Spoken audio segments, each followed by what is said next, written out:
Hi, welcome to சாயலாக்ஸ். இன்றைக்கி பருப்பு உருண்டை குழம்பு எப்படி பண்ணுறதுன்னு காமிக்கிறேன். வாங்க அப்படின்னா எப்படி பண்ணுறதுன்னு பார்க்கலாம். 1 டம்ளர் கடலைப்பருப்பு 2 மணி நேரம் ஊற வச்சுருக்கேன். இப்போது அது நல்லா ஊற இருக்குது. ஒரு மிக்ஸி ஜாரில் இஞ்சி, பச்சை மிளகாய், பூண்டு, அப்புறம் கொஞ்சம் சோம்பு, அப்புறம் ஊற வச்சுருக்கிற கடலைப்பருப்பு இத்தனையும் போட்டு அரைச்சிக்கலாம். ரொம்ப நைஸாக அரைக்க வேண்டாம். நம்ம வடைக்கு எப்படி அரைக்கிறோமோ அந்த பதத்தில் அரைச்சா போதும். ரொம்ப நைஸாக அரைச்சா நல்லா இருக்காது. அரைச்சாச்சு. இப்போ இதுக்கு நம்ம வெங்காயம், கருவேப்பிலை, கொத்தமல்லி எல்லாம் சின்ன சின்னதாக நறுக்கி போடணும். நான் சாப்பர்லேயே கட் பண்ணியிருக்கேன். நீங்கள் கையில் கட் பண்ணிக்கோங்க. நீட்டாக எல்லாம் போட்டு மிக்ஸ் பண்ணுங்க. தேவையான உப்பு போட்டுக்கோங்க. அப்புறம் நான் தேங்காய் பத்தை சின்ன சின்னதாக கட் பண்ணி வச்சுருக்கேன். அந்த தேங்காய் பீஸை இதுக்குள்ளே போட்டு மிக்ஸ் பண்ணுறேன். அது போட்டால் நல்லா டேஸ்ட்டாக இருக்குது உருண்டை. இப்போது அது ரெடியாக இருக்குது. இப்போ நம்ம குழம்பு எப்படி பண்ணலாம் அதுக்குன்னு பார்க்கலாம். கடாயிலே ஆயில் போட்டு பட்டை, கிராம்பு, பச்சை மிளகாய், அப்புறம் கறி லீவ்ஸு எல்லாம் போட்டுட்டு சின்ன சின்னதாக கட் பண்ணியிருக்கிற வெங்காயம் போட்டு நல்லா வதக்கிக்கோங்க. நல்லா வெங்காயம் வதங்கினதுக்கப்புறம் கொஞ்சம் தக்காளி போட்டு அதையும் நல்லா வதக்கிக்கோங்க. வதங்கினதுக்கப்புறம் நான் வீட்டில் அரைச்சிருக்கிற சாம்பார் தூள், இது நம்ம சாம்பாருக்கு போடுற தூள் தான், 2 ஸ்பூன் போட்டு நல்லா வதக்கியிருக்கேன். வதங்கினப்போ இந்த கிரேவிக்கு தேங்காய் அரைச்சி போடணும்.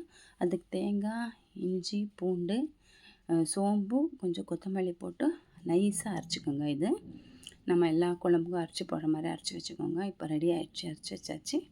இப்போ இதை அந்த குழம்புக்கு ஆட் பண்ணுங்கள். நல்லா மிக்ஸ் பண்ணுங்கள். மிக்ஸி ஜார்லேயே கொஞ்சம் தண்ணி ஊற்றிட்டு அதையே கரைச்சி அதில் போட்டுடுங்க. குழம்புல நம்மளுக்கு எவ்வளோ தண்ணி வேணுமோ அவ்வளோ தண்ணி எக்ஸ்ட்ரா பண்ணிக்கோங்க. வீட்டில் எத்தனை பேர் இருக்காங்களோ, எவ்வளோ குழம்பு உங்களுக்கு தேவைப்படுதோ அவ்வளோ குவான்டிட்டி கொஞ்சம் ரைஸ் பண்ணிக்கோங்க.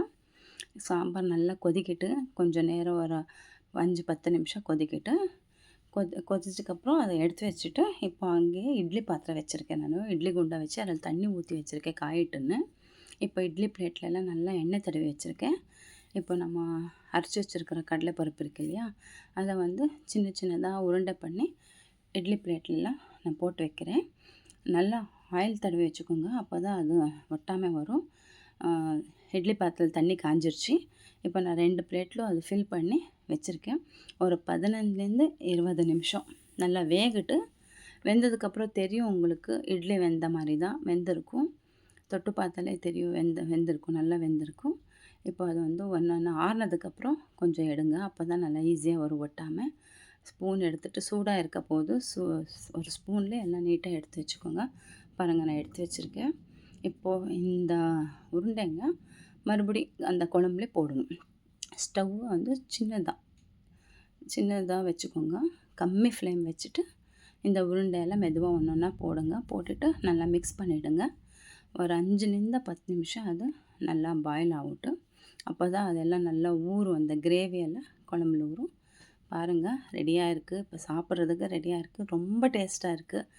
பிடிச்சிருந்தால் லைக் பண்ணுங்கள். Please subscribe my channel. Thank you.